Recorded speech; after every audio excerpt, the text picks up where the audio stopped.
Well, hello. What leaders do you look up to? Who are your mentors?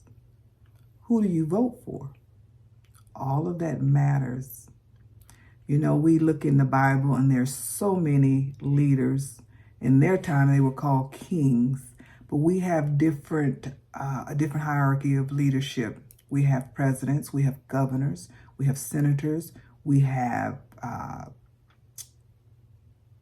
congressmen, we have different people in our cities and our state, mayors that govern us as a people.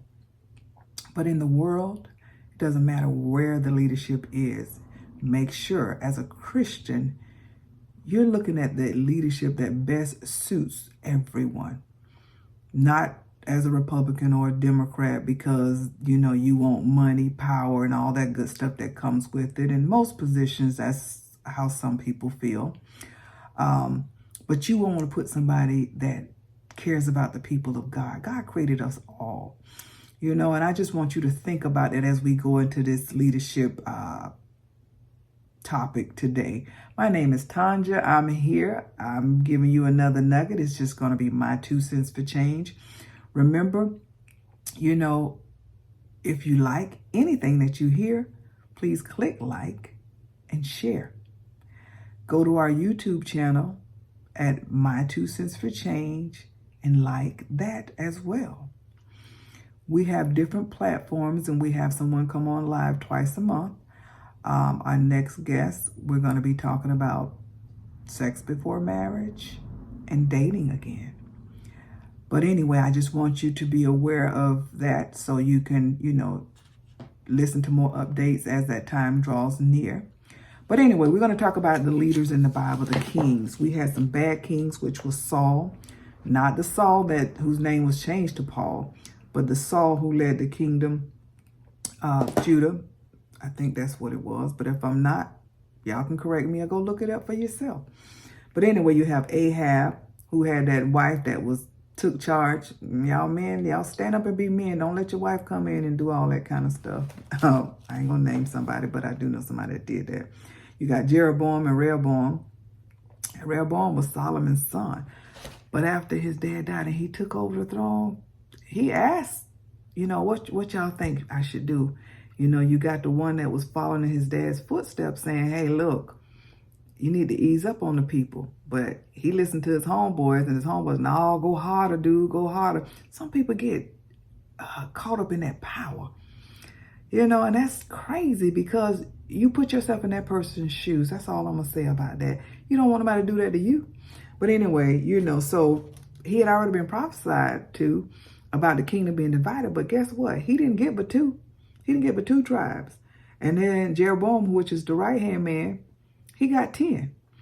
God know what he's doing. You got to be careful how you live in your life and what you're doing so God don't take stuff away from you that you could rightfully have.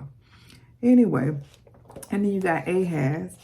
But we're going to talk about some good kings too. We talk about David, Solomon, Hezekiah. Hezekiah was that one that his life was getting ready to be taken. They told him God was going to take his life, and he prayed. He's like, he begged God, you know, Lord, nah, I ain't ready to go. God gave him 15 more years. He honored that prayer. That's why I say, you know, that scripture say prayer changes things. It does. But how often do you pray to know that it will? That's the part that you got to do. You not only got to, you don't just pray, but you got to walk out this Christian walk in a way that exemplifies the fact that God is real, that God can change you. You got to be that example. That way, no matter where you go, you'll recognize the leadership, whether it's good or bad, but you still got to respect that leadership. You look at David with Saul. David was the next king, even though Jonathan was in line. But guess what? He honored Saul's position because he was the king. You don't ever forget that just because somebody tell you you're going to be the next whatever, you don't disrespect that person. That's a whole nother ballgame. But anyway, so leadership in our country is important because who you vote for as president, we got a democracy. It matters. Is that person the best that you can get as far as leadership mimicking Christ-like behavior?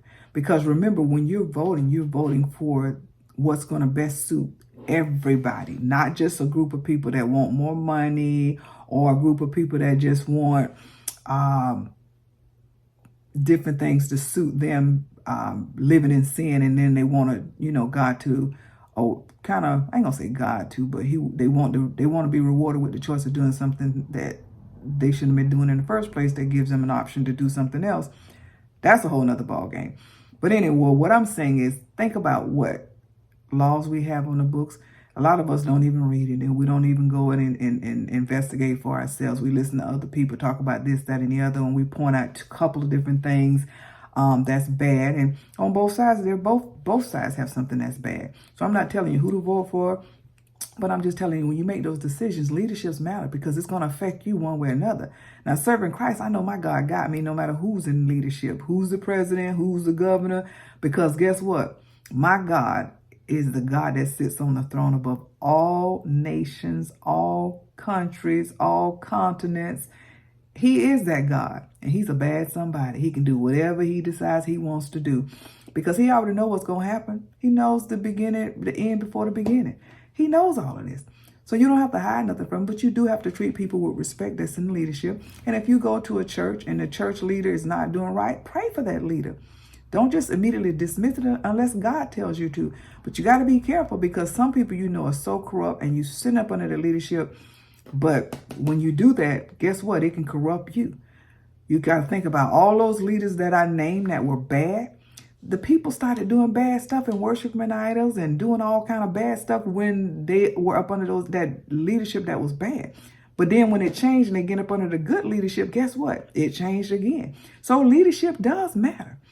I know we always have these slogans, this matters and that matters, but leadership does matter. That's in the church, because if that man is mistreating his wife, or he's sleeping with all the female parishioners, or having an affair, or if he's stealing money from the church, or if he's, drinking heavily, just all kind of things matters. You got to know, and I know we get tied in with the people that we go to church with, and that's awesome, because you should have a relationship with them. But you can still leave the church and call them and check on them if God tells you to leave up under that leadership, because they ain't right. You hear so many things corrupt with these different ministers and leaders. Come on, y'all. Think for yourself. Don't get caught up trying to live vicariously through these leaders because they got money. How did they get that money? Most time you get to the point where you get a lot of money, like in the billions. You stepped on somebody's toes to get there. And that don't mean it's a bad thing, because sometimes people do stuff unaware. But in most cases, people know what they're doing. So pray for your leaders. That's first and foremost. Ask God where you should be under, what leadership you should be under. Get you a mentor to help you go through different things in life that you need. And on your job, make sure your leader on your job is doing right. Because, I know leaders that can corrupt the whole organization based on immaturity, basically what it is. And if you know that that's not right for you, they got people sleeping with people just to get promotions and different things. That's not cool at all. So don't get caught up in the hype trying to get a position and get somewhere, because God can open doors that you never saw coming. Just be caught up in what God says in that word. Just be caught up in your prayer life and ask God to lead and direct you. Be caught up in school. If you got to go to school to get to a certain leadership position, do that. But don't do all that stuff everybody else doing just to fit in and say, well, that's how they got it. That's how I'm going to get it. I done got promoted and didn't have to do none of that. So I just know that God works in the best way if we only seek him and know what he wants for our life. That's just my 2 cents for change. I dropped that nugget. You can follow suit, or you can just go on and do what everybody else do. But make sure you're careful of what you're doing. Investigate things for yourself. Go to the place God has placed you and know what it is he wants you to do. As long as you're following God's lead, it doesn't matter who's the leader, because he's going to take care of you. But do make sure you exercise your right to vote in our democracy. But also be careful of the leadership that you go up under, whether it's a church, whether it's a governmental organization, wherever it is, on your job. God can give you another job. But make sure you're always letting your light shine. Because in any organization, whether it's a church, whether it's a job, whatever it is, even in your family, make sure you're leading, because you're going to be a light or a log. That light's going to shine bright, and it's going to show people this is the way you should go. and you're going to be imitating Christ. But if you're a log, you know what logs do. They just fit in there and sit till they rot. You don't want to rot to the core, because when you stand before God, he going to either say, oh, come on, welcome in, my good and faithful servant, or he going to say, depart from me, I knew you not. Make sure we're living our lives to please God and to be that leader around the people that we come in contact with, so we can lead them to Christ. Until next time, that's my 2 cents for change. Be blessed. Go to our YouTube channel and like our YouTube channel. It's called My 2 Cents for Change. Until next time, be blessed.